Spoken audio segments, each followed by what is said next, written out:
하나님의 말씀은 아모스 9장 1절에서 4절까지 먼저 교독하겠습니다. 아모스 9장 1절. 내가 보니 주께서 제단 곁에 서서 이르시되 기둥머리를 쳐서 문지방이 움직이게 하며 그것으로 무너져서 무리의 머리 위에 떨어지게 하라. 내가 그 남은 자를 칼로 죽이리니 그 중에서 한 사람도 도망하지 못하며 그 중에서 한 사람도 피하지 못하리라. 그들이 파고 스올로 들어갈지라도 내 손이 거기에서 붙잡아 낼 것이요 하늘로 올라갈지라도 내가 거기에서 붙잡아 내릴 것이며 갈멜산 꼭대기에 숨을지라도 내가 거기에서 찾아낼 것이요 내 눈을 피하여 바다 밑에 숨을지라도 내가 거기에서 뱀을 명령하여 물게 할 것이요 그 원수 앞에 사로잡혀갈지라도 내가 거기에서 칼을 명령하여 죽이게 할 것이라. 내가 그들에게 주목하여 화를 내리고 복을 내리지 아니하리라 하시니라. 하나님 아버지, 은혜를 감사합니다. 하나님의 심정, 하나님의 진노하심, 이렇게 쏟아내는 하나님의 진노하심에 우리가 어떻게 살아야 될 것인가를 깨닫고 하나님의 진노를 부르는 삶이 아니라 하나님의 긍휼과 자비를 입는 삶이 되게 하여 주옵소서. 우리 하나님께서 진노하시면 어떤 피조물도 살 수 없음을 아오니 오직 하나님의 긍휼과 자비가 그 인자하심이 우리를 덮게 하여 주옵소서. 예수님 이름으로 감사하며 기도드리옵나이다. 아멘. 자, 7장부터 시작해서 아모스 1장에서 6장까지 아모스를 크게 두 부분으로 나눌 수 있습니다. 1장에서 6장까지 이스라엘의 죄를 덜추어내고 거기에 대한 심판을 말씀하셨습니다. 7장부터 9장까지는 5개의 환상을 보여줍니다. 5개의 환상. 지금까지 4개의 환상이 나왔습니다. 처음 2개의 환상은 하나님이 메뚜기 떼를 보내가지고 그 모든 푸른 것을 다 먹게 하는 그런 환상. 그때 아모스가 하나님께 중보기도 합니다. 마치 모세가 출애굽기 32장에서 이 황금 송아지를 만들고 그 앞에서 뛰놀던 이스라엘 백성들을 진노하셔서 멸하시고자 하는 그 하나님 앞에 중보기도 하듯이. 그러니까는 이게 성경이 보면은 마트로시카처럼 모세의 중보, 그 전에 아브라함의 중보가 있었죠. 아브라함의 중보. 모세의 중보, 지금 여기서는 또한 아모스의 중보가 나옵니다. 그러자 하나님께서 그 뜻을 거두어 드렸죠. 두 번째, 불을 가지고 온 바다를 다 핥아버려. 불이 얼마나 뜨거운지 그 물을 다 핥아버릴 정도로 그 뜨거운 불과 그 불을 가지고 육지를 핥으려고 할 적에 이 아모스가 기도합니다. 하나님, 야곱이 미약하오니 어찌 서리까? 그래 버리면 남을 자가 아무도 없습니다. 그러자 하나님께서 그 뜻을 거두십니다. 세 번째, 이번에는 하나님께서 다림줄을 들고 담 곁에 서 있는 모습을 보여줍니다. 그때는 하나님께서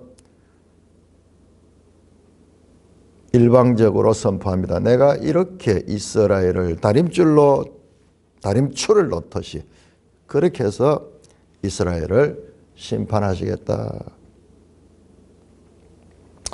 그리고 네 번째는 8장에 나왔죠. 8장에서 여름 과일 광주를 보이고 이제 이스라엘의 끝이 왔다. 자, 오늘 다섯 번째 이 환상의 내용은 앞에 나왔던 네 가지 환상과 구조가 다릅니다. 처음에 두 가지도 환상을 보여줬고 그 다음에 셋째, 넷째 다림줄을 보여주고 여름 과일 광주를 보여줬죠. 그러나 여기에는 바로 내가 보니 주께서 제단 곁에 서서 제단이 있는 걸 보니까는 성소예요. 성소에서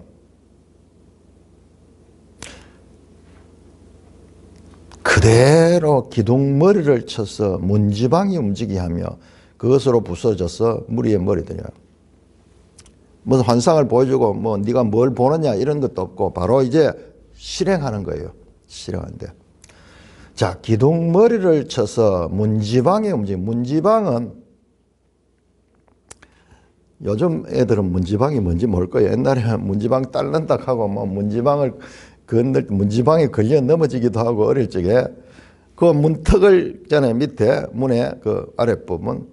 근데 기둥머리를 쳐서 문지방 위에 양쪽에 기둥이 서 있잖아요.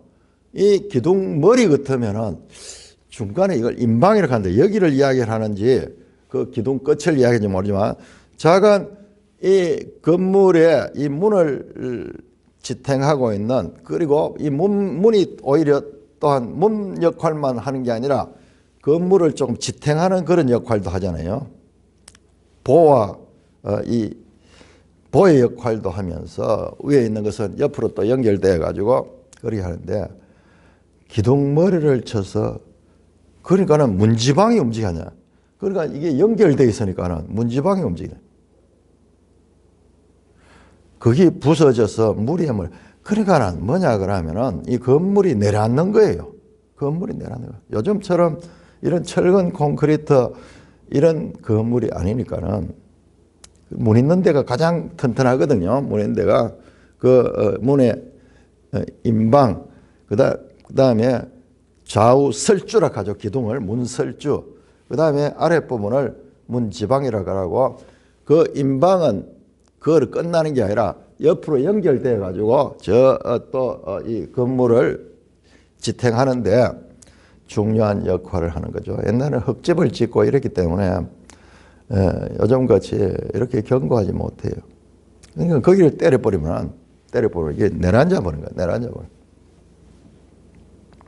그건 집이 내려앉는 거예요. 집이 내려앉는 거예요.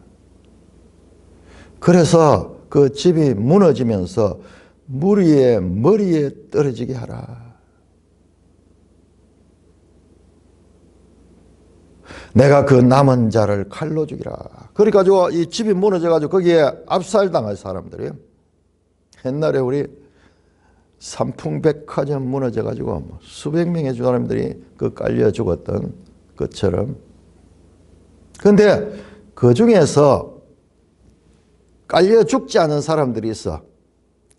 뭐 어떻게 이 기둥 밑에 이렇게 있었는데 거기에 어디 공간이 있어가지고 그 사람들도 그 남은 자들은 칼로 죽이는 거예요. 그 중에 한 사람도 도망하지 못하며 그 중에 한 사람도 피하지 못하라. 와, 건물을 무너뜨려가 파괴해가지고 거기 압살시키고 그 중에서 남은 사람들은 따라가가지고 추적해가지고 한 사람도 빠짐없이 다 죽여버립니다. 한 사람도 도망하지 못하고 한 사람도 피하지 못하리라. 와, 하나님의 심판 가운데 이렇게 무자비한 심판은 처음 봅니다. 무자비하게.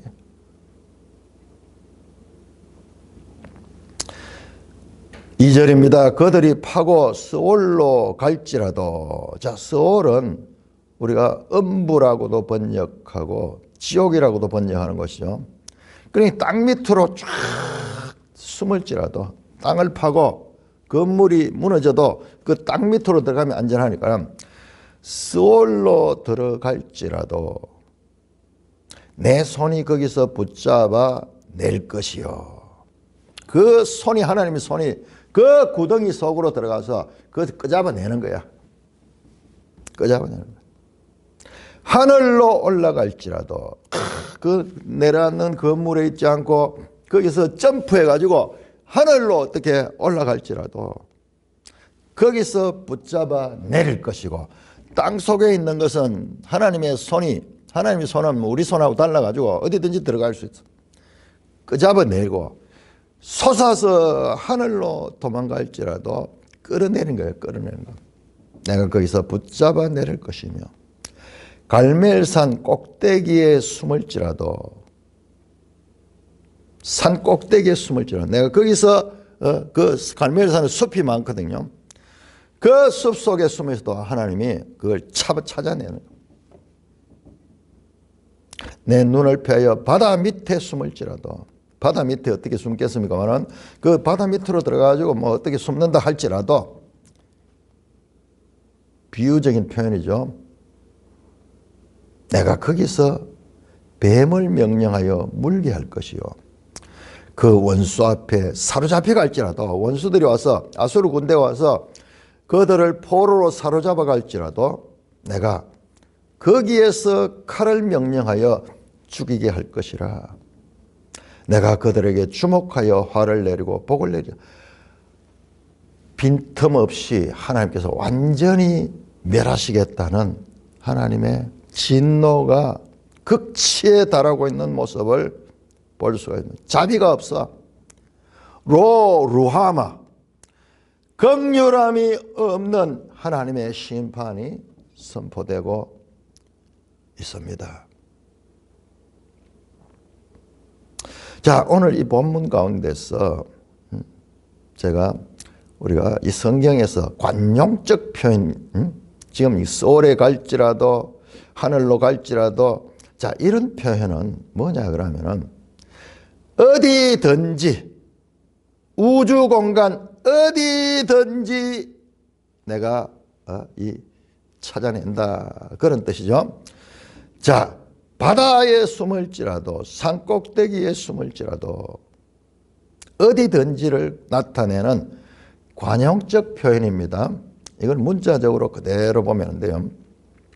그만큼 하나님께서 어떤 장소, 어디든지 있든지 하나님이 찾아내겠다는 그 표현입니다. 자, 우리 로마서 9장을 한번 보겠습니다. 자, 이런 거 나왔을 적에 다시 우리가 로마서 9장을 보시면 10장, 로마서 10장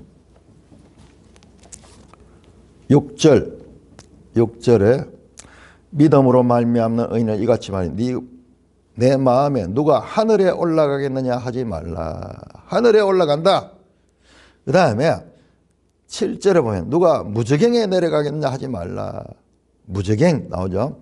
자, 하늘 높이 있는 곳, 무저갱, 저 땅 속에 있는 것. 지금 여기 나오는 소울에 있는 것이나 하늘에 갈지라도 소울에 갈지라도 같은 의미예요.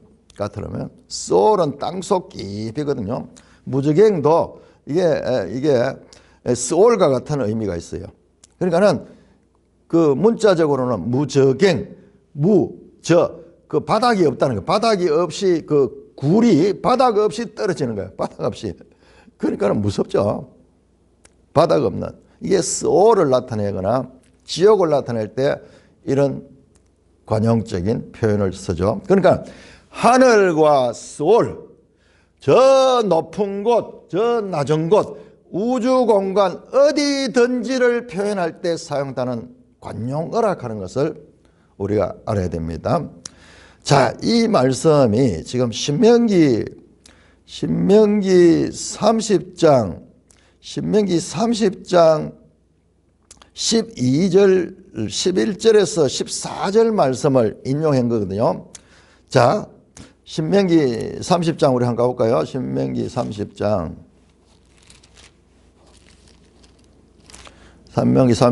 11장 11절 12절 보세요.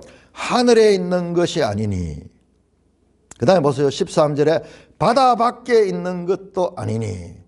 자, 그러니까 하늘과 바다, 하늘은 높은 곳, 바다는 저 깊은 곳, 이래서 우주 공간 어디든지를 나타내는 관용적 표현입니다.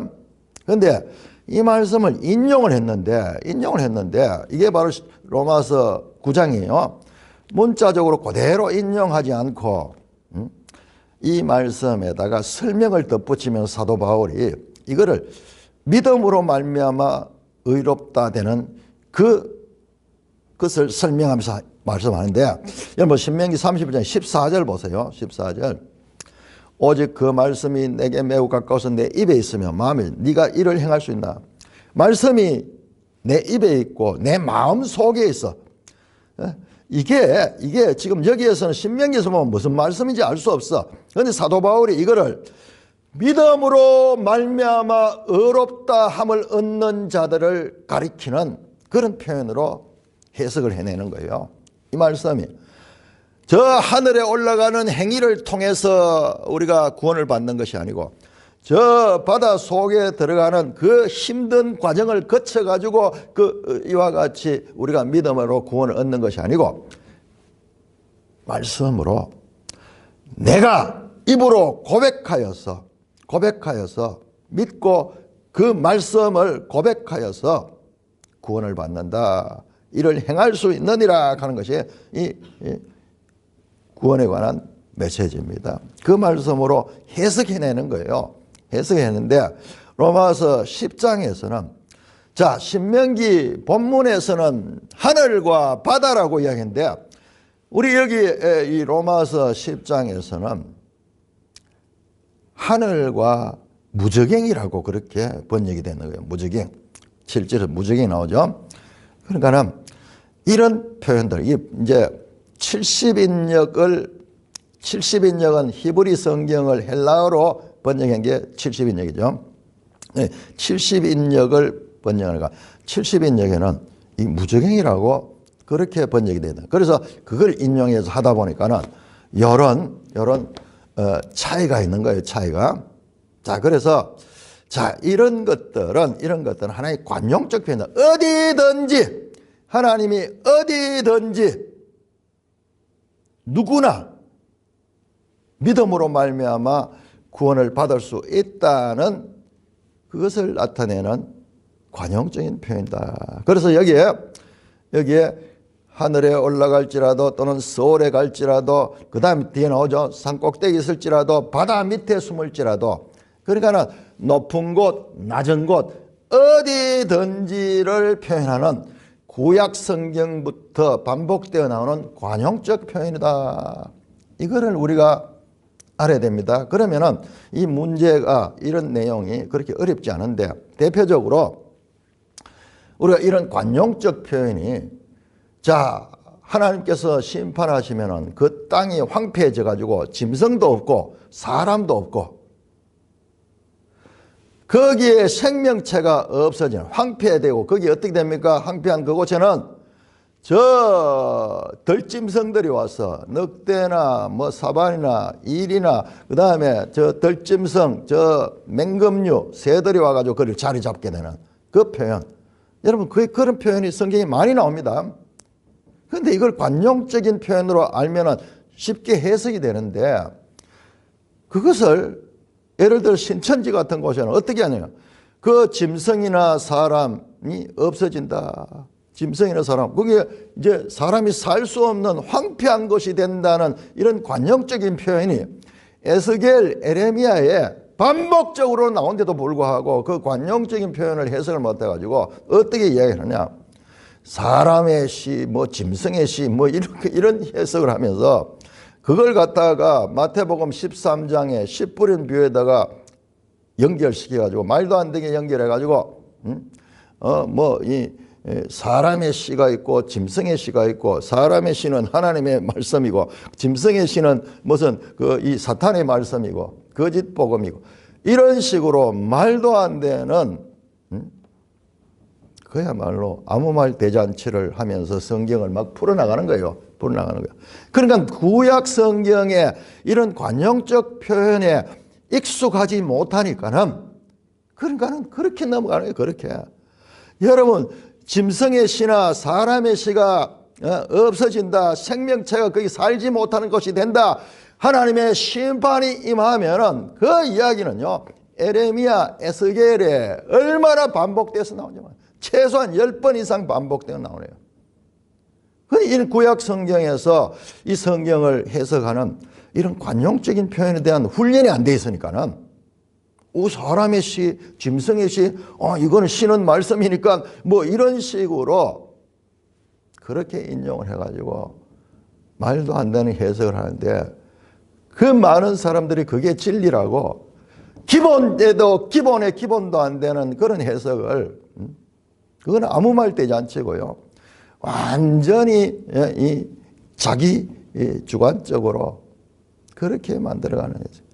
그거 하나만 해도 그들이 얼마나 성경에 대한 기본조차도 모르는 무지한 존재들인지 알 텐데, 그러니까 우리가 너무나 성경을 해석하는데 본문대로 해석하지 않고 자꾸 종말론 뭐 이런 거하고 연결시켜가지고 그렇게 해석하니까는 거기에 다 빠져들어가는 거예요. 성경에 그런 이런 내용들 성경 한 권 한 권 제대로 이 공부를 해서 보면은요, 그런데 넘어갈 수가 없는 거예요. 자, 여기에서 소울과 하늘 또는 산꼭대기와 바다 및, 자, 이런 것은 어디든지를 표현하는 그런 구약 성경에 많이 나오는 관용적 표현이다. 그리고 이것이 사도 바울이 로마서 10장에서 인용할 때는 이 무저갱, 바다, 신명기에는 바다로 되어 있는데 무저갱이라 되었던 것도 그런 의미에서 그런 연결이 있다. 어디든지 저 높은 곳이나 낮은 곳이나 어디든지 그런 표현입니다. 자, 여기에서는 이 로마서와 달리 로마서는 어디든지 믿음으로 그 말씀이 내 마음에 있는 하나님의 말씀으로 고백하고 내가 하나님의 말씀으로 고백하고 믿음으로 구원을 얻는다. 이 믿음으로 말미암는 의를 설명하는데 나오는데 여기는 그하고는 달라져. 반대죠. 오히려 하나님께서 심판하시는 거예요. 심판하는 거예요. 어디에 있을지라도 심지어는 원수에게 사로잡혀가 포로로 갈지라도 포로로도 살지 못하도록 거기까지 추적해서 그 안에서 칼로 죽일 것이다. 내가 그들에게 주목하여 화를 내리고 복을 내리 아니라. 와, 너무나 끔찍한 심판 선언이 지금 5번째 환상을 통하여 보여지고 있습니다. 그러면은요, 어떻게 돼요? 아무도 남은 자가 없잖아요. 아무도 남은 자가 없잖아요.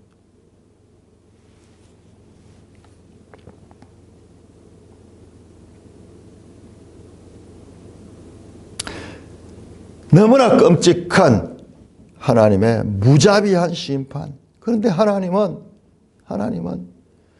루하마 긍휼 없는 자를 루하마 긍휼을 베풀어 주시는 분인데, 그러니까 하나님의 긍휼하심, 하나님의 헤세드 인자하심이 없으면은 아무도 살아날 사람이 없다. 아무도 끝이 나는 거예요. 끝이 나. 그런데 이 본문 해석은요, 여기만 너무 집착해서는 안 되고요, 연결해서 우리 끝까지 구장을 끝까지 문맥상으로 연결해서 봐야 됩니다. 자, 여기까지 보면은 하나님의 무자비한 심판, 긍휼 없는 심판으로 말미암아 아무도 살아남지 못해. 그러면 어떻게 돼요? 하나님의 구원 역사도 끝이 나는 거야. 그러나 이것은 하나님께서 보여준 환상이죠. 마땅히 이와 같이 될 수밖에 없는 존재들이라. 그러면은 남아있는 것은요, 하나님의 긍휼, 하나님의 자비, 하나님의 그 구원의 경륜이 아니면은 아무도 살아남을 수가 없는 존재라는 것을 이 5번째 환상은 보여주고 있습니다. 자, 8절에서 5절에서 8절, 6절, 5절, 6절 교독합니다. 주 만군의 여호와는 땅을 만져 녹게 하사 거기 거주하는 자가 애통하게 하시며 그 온 땅이 강의 넘침같이 솟아오르며 애국 강같이 낮아지게 하시는 이여. 그의 궁전을 하늘에 세우시며 그 공창의 기초를 땅에 두시며 바다 물을 불러 지면에 쏟으시는 이네 그 이름은 여호와이시니라. 자, 이 본문은 이 5절, 6절은 앞에 나오는 내용과 연결했어요. 자, 앞에 어떻게 합니까? 하나님이 그 건물을 무너뜨려 가지고 사람들을 압살하게 하고 그 중에 혹 운이 좋아 살아남은 자들도 끝까지 추적해서 다 죽이시는, 하나도 남겨두지 않고 멸하시는 하나님의 그 무자비하신 하나님의 그 진노를 보여준 거예요. 그거와 연계해서 하나님이 누구신가? 갑자기 하나님이 누구신가를 설명해요. 주 만군의 여호와, 주 만군의 주 아도나이, 야훼, 체바오트, 주 만군의 여호와. 이 표현이 아모스, 호세아에 반복적으로 많이 나와요. 주 만군의 여호와, 아도나이, 야훼, 체바오트. 갑자기 하나님이 누구신가? 땅을 만져 녹게 하사 거기 거주하는 자가 애통하게 하시며, 하나님께서 이 땅에 막 지진을 일으킨다든지 무슨 화산을 폭발시킨다든지 이렇게 하면은 그 안에 있는 사람은 속수무책이에요. 여러분, 우리 인간이 대단 같지만은 참 건물을 짓고 얼마나 대단합니까? 그러나 화산이 폭발한다든지 지진이 일어나는지 이럴 적에 속수무책, 인간의 무능함, 인간의 연약함, 아무것도 할 수 없는 존재라는 것을 그때 깨닫게 되잖아요. 땅을 만져 녹게 하사 거기 거주하는 자 속수무책으로 당하고 모든 걸 잃어버리고 애통하게 하시는 그런 만군의 여호와다. 뿐만 아니라 그 온 땅이 강에 넘침같이 솟아오르며 애국강같이 낮아지게 하시며 그 온 땅을 홍수 때 강이 넘쳐가지고 그 주변을 다 이렇게 덮어버리듯이 그렇게 솟아오르게 하고 애국강같이 낮아지게 하냐. 요 앞에 8장 8절에서 나왔던 내용이요. 8장 8절에서 천재 지변을 막 통해 가지고 그렇게 하나님이 지금 자비와 하나님이 통제하시고 하나님 붙들어 주셔서 그렇지. 지금도 지진이 일어나고 화산이 폭발하고 막 우리 가까운 일본 같은데 그 이 쓰나미가 일어나 가지고 사람들이 이 문명화된 사회에 속수무책으로 당하는 걸 보잖아요. 한 번씩 그런 일이 있을 적에 우리 온 지구가 정신을 차리는 거예요. 아, 우리가 아무것도 아니구나. 아무것도 아니구나.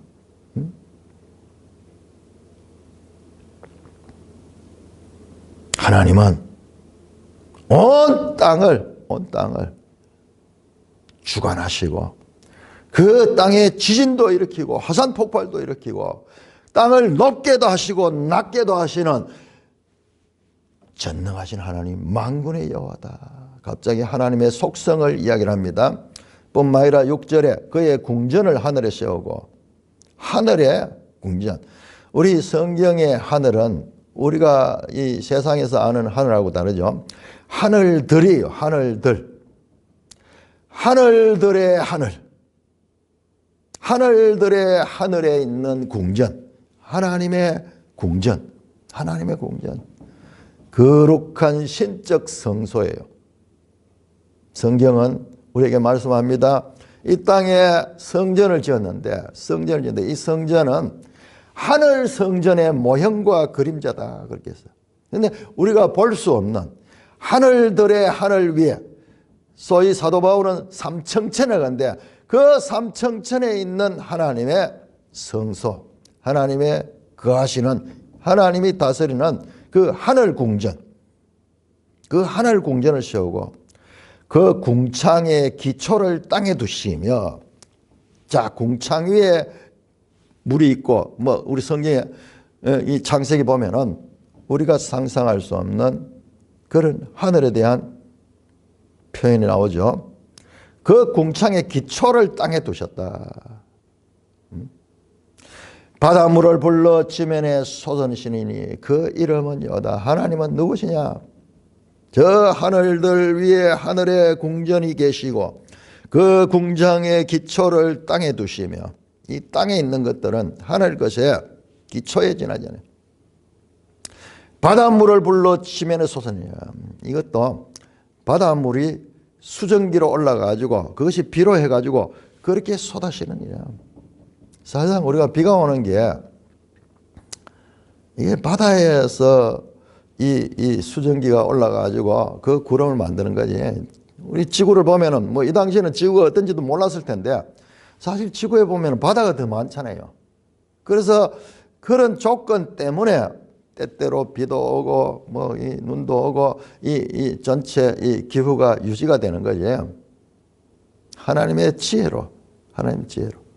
하나님은 땅과 바다와 하늘들 인간의 어떤 그 힘도 미칠 수 없는 그런 영역을 다스리고 온 세상을 창조하셨고 지금도 다스리고 계시는 전능하신 주권자 아도나이, 주라는 거, 주. 그 아도나이다. 하나님의 속성을 이야기를 합니다. 자, 그 다음에 7절에서 10절까지 교독합니다. 7절에 10절. 아모스 9장 7절입니다. 여호와의 말씀이니라. 이스라엘 자손들아, 너희는 내게 구스 족속과 같지 아니하냐. 내가 이스라엘을 애굽 땅에서 블레셋 사람을 갑돌에서 아람 사람을 기르에서 올라오게 하지 아니하였느냐. 보라, 주 여호와의 눈이 범죄한 나라를 주목하노니 내가 그것을 지면에서 멸하리라. 그러나 야곱의 집은 온전히 멸하지는 아니하리라. 여호와의 말씀이니라. 보라, 내가 명령하여 이스라엘 족속을 만국 중에서 체질하기를 채로 체질함같이 하려니와 그 한 알갱이도 땅에 떨어지지 아니하리라. 내 백성 중에서 말하기를 화가 우리에게 미치지 아니하며 이르지 아니하리라 하는 모든 죄인은 칼에 죽으리라. 자, 여기에 7절에서 10절 내용이 아주 중요합니다.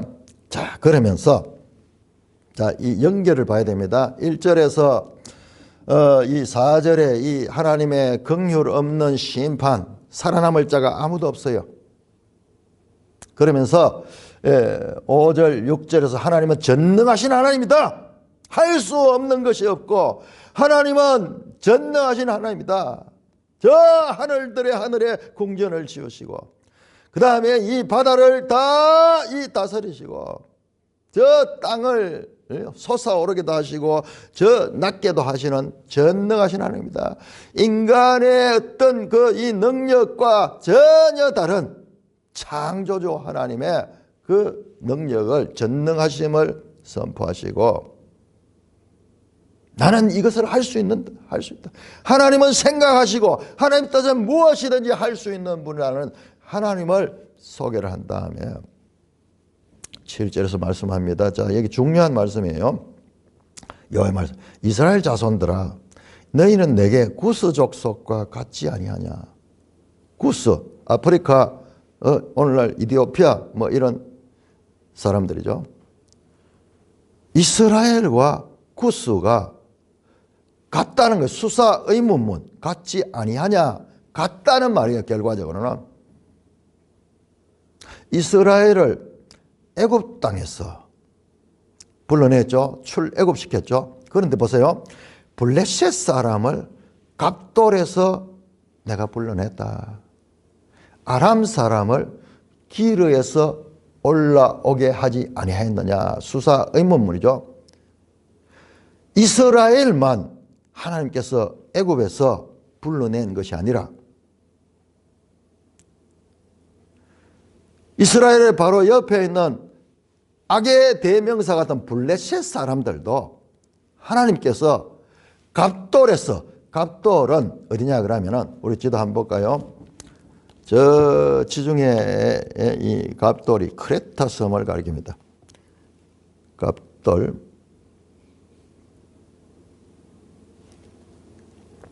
자, 지도책 94쪽을 한번 보세요. 94쪽을 보시면은 이게 이제 가장 원형이에요. 이 땅의 이름은 계속 바뀌잖아요. 지금 이 대한민국 땅도 우리가 있는 이 대구 같은 데는 과거에 신라라도 불렸다가 조선이라고도 불렸다가 고려라고도 불렸다가 이렇게 됐죠. 지금 현재 대한민국이라 하죠. 계속 이름이 바뀌잖아요. 그런데 가장 원천 이름이 창세기 10장에 나오는 그 70명의 셈과 함과 야벳의 자손들의 이름이 그 땅의 이름이야. 그 땅의 이름이야. 그때 보세요. 그때 보시면은 자 94쪽이면 가나안 땅 그게 이 붉은색 네모로 표시해놨죠. 거기서 지중해로 가보세요. 지중해 가면은 거기 보면 중간에 큰 섬이 나오죠. 이걸 갑도림이네. 갑도림. 이게 오늘날 뭐냐 크레타 섬이 크레타. 큰 섬이 지중해에 있는 가장 큰 섬. 갑도림.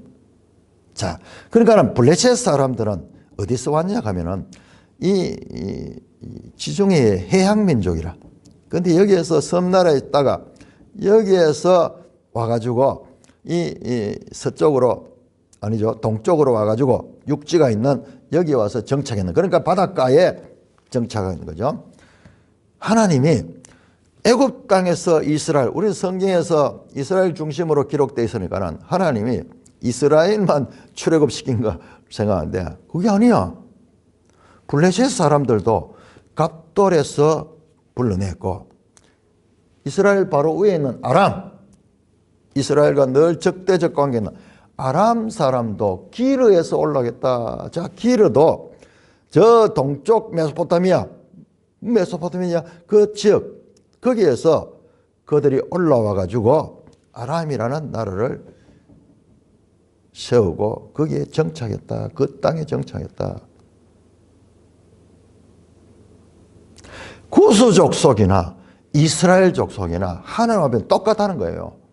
여러분 엄청난 이야기입니다. 무슨 이야기? 천지개벽하는 이야기예요.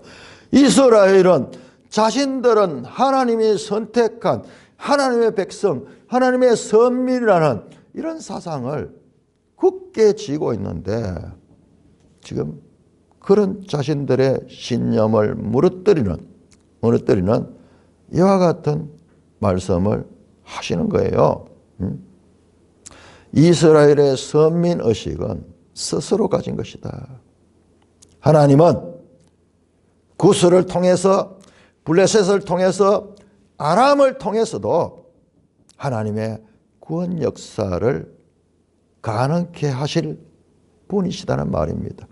이스라엘이 하나님에 대한 관념을 지금 바꾸는 이야기를 한 거예요. 여러분 이스라엘이 딴 건 없어도 이거 하나는 자기들이 땅도 작고 그럴지라도 이거 하나의 힘으로 지금도 살고 있잖아요. 우리는 하나님 택한 백성이다. 근데 그게 아니라는 거예요. 그게 아니라는 거예요. 너희나 이방이나 똑같은. 자, 여러분 로마서 9장 우리 다시 돌아갈까요? 신기하게도 저는 지금 너무 내적으로 놀라고 있는데요. 우리가 지금 공부하고 있는 이 구약의 선지서들이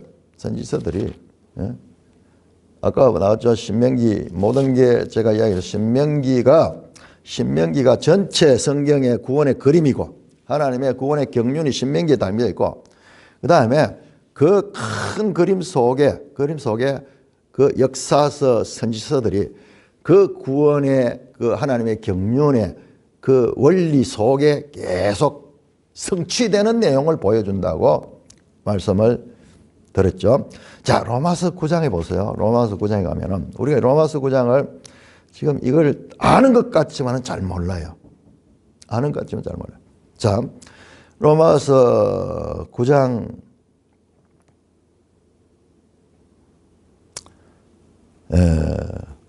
14절 보시면은 14절 12절부터 보겠네. 12절.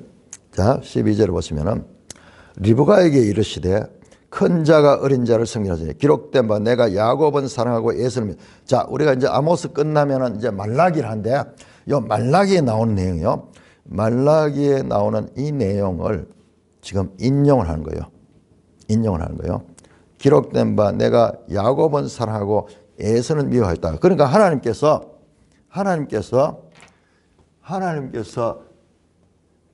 선택하셨다. 야곱이 잘나서 아니고 에서가 못나서도 아니고 하나님이 일방적으로 선택해서 야곱을 하나님이 사랑하고 에서를 미워했다기보다 에서는 버렸다. 뭐 이런 식으로. 이게 말라기에 나오는 말씀이에요. 말라기 1장 2절 3절에 나오는 말씀입니다. 그리고 창세기 25장에 나오는 말씀이죠. 자, 그래서 하나님이 택한 자와, 자, 이건 택한 자, 사랑한 자, 이거는 불택자죠. 불택자. 이렇게 하나님께서 구별했다. 구별했다. 그래서 어쨌다는 거야? 사람들이 여기서 반발하죠. 자, 그래서 하나님께서 말합니다. 14절에 그런즉 무슨 말하리요? 하나님께서 불의하냐? 하나님 공정하지 못하다. 왜 여기는 택하고 여기는 택하지 않은가? 공정하지 못하다. 그 이야기 당연히 나올 수 있죠. 그 이야기를 바울이 하시는 거예요. 그런데 아니다. 왜? 하나님 마음대로야. 하나님이 주인이기 때문에 하나님이 주권적으로 하는 거야. 그러면서 15절에 모세에게 이르시되 내가 긍휼히 여길 자를 긍휼히 여기고 불쌍히 여길 자를 불쌍히 여기라 하셨으니, 이게요 신명기 32장 4절 말씀을 인용하는 거예요. 하나님께서 내가 모세를 통해서 말씀하기 내가 긍휼히 여길 자를 긍휼히 여기고 불쌍히 여길 자를 불쌍히 여기라 하셨으니 그런즉 원하는 자로 말미암다 다름질하는 말미암아 오직 긍휼히 여기시는 하나님이다. 자, 그러니까는요, 여러분, 여기에서 우리가 호세아 공부했던 게 나오는 거예요. 긍휼히 여기다. 이걸 봐야 됩니다. 긍휼히 여기다. 이게 루하마예요. 루하마. 반대로 긍휼히 여기지 않다. 긍휼.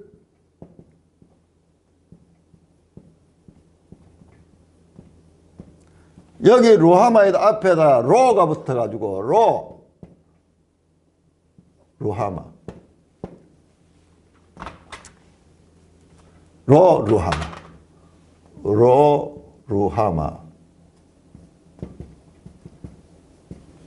not mercy. 예, mercy.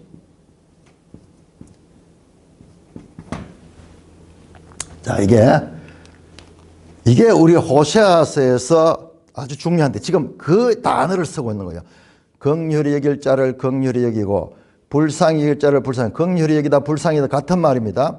그래서 16절에 오직 긍휼히 여기시는 하나님의 주권적으로 하나님 택한다. 하나님 택한다. 그 말씀이요. 그러니까는 하나님의 선택 속에는 이미 하나님이 주권적으로 편파적인 이와 같은 선택이 있다는 말씀이죠. 그래서 그것을 계속 이야기를 합니다. 이야기를 하면서 18절에 보세요. 하나님께서 하고자 하는 자를 긍휼히 여기시고 하고자 하시는 자를 완악하게도 할 수 있다. 그러니까는 이거는 그냥 하나님이 나 또 뿌리니까는 이 불택자가 되고 완악한 자가 되는 거예요. 그러면 우리 사람 입장에서 불공평하잖아요. 하나님 불의하잖아요. 하나님 왜 이러십니까? 하나님 공평하지 못하잖아요. 예를 들어가지고 불택자의 입장에 있는 사람들에게는 불만이 가득할 수밖에 없죠. 하나님에 대한 불평불만이 가득할 수밖에 없죠. 마치 옛날에 양반 집에 아버지가 서자를 자기 친아들과 서자 첩의 자식들을 해서 이와 같이 서자들 입장에서는 그 아버지에 대해서 원망과 얼마나 이와 같은 이 원망이 많겠어요. 홍길동이 같이. 그런데 그런 입장이 되잖아요. 에서의 입장에서는. 그런데 여러분 깜짝 놀랍니다. 자, 내가 미리 보여주겠는데요. 자, 아모스 9장 12절을 보시면요. 12절을 보면 에돔의 남은 자와 내 이름을 그 만국의 기업을 그다 하나님께서요. 에돔의 남은 자, 이게 누구예요? 에서가 에돔이잖아요. 에돔의 조상이잖아요. 이거 야곱은 누구예요? 이스라엘이잖아요. 이스라엘. 우리가 지금까지 이와 같은 이 흑백 논리 이 개념 이걸 우리가 가지고 있었는데 자, 로마서 이 9장 19절 20절 하나님께서 토기장이 비유를 들면서요. 하나님 마음대로 할 수 있다. 하나님 주권적으로 하나는 귀 있을 것, 하나는 천 있을 것을 만들 수 있다. 그렇게 말씀하십니다. 그런데 24절에 보시면요. 이 그릇은 우리니. 자, 이 그릇은 우리라고 할게요. 우리. 그런데 누구냐? 이 그릇은 유대인뿐만 아니라 이방인도 포함이 된다는 거예요. 자, 우리는 이게 지금 유대인, 야곱만 택했고 에서는 택하지 않는 이야기로 우리가 봤잖아요. 봤는데 그러면서 여러분 9장 25절에요. 9장 25절에서 뭘 이야기하냐? 호세아서를 호세아서.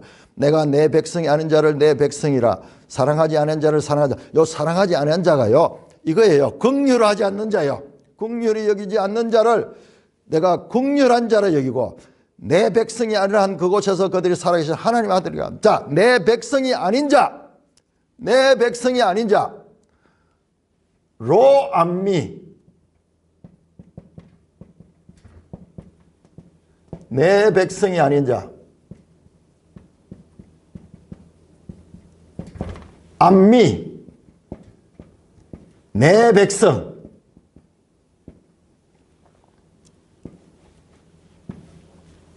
호세아 1장 10절, 2장 23절. 처음부터 호세아 1, 2, 3장 가운데서 이 이름 가지고 자녀들 이름 가지고 나오는데 여러분 거기에서 제일 처음에 호세아와 고멜 사이에 난 자녀들의 이름이요. 이거. 로루하마, 로암미. 하나님의 긍휼을 입지 못한 자, 하나님의 백성이 아닌 자였어요. 아닌 자.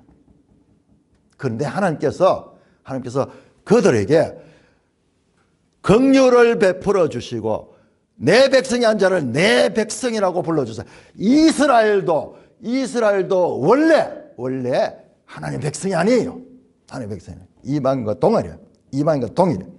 자, 우리가 이 9장을 앞부분만 보면은 지금 야곱과 에서 선택 이 부분만 보면은 하나님께서 처음부터 이방인과 유대인 구원받을 자 아닌 자를 완전히 구별해놓은 것처럼 보이는데 지금 이야기는요 더 올라가면 그런 것조차도 뒤에 나오는 호세아를 인용하면서 이스라엘도 내 백성이 아니야.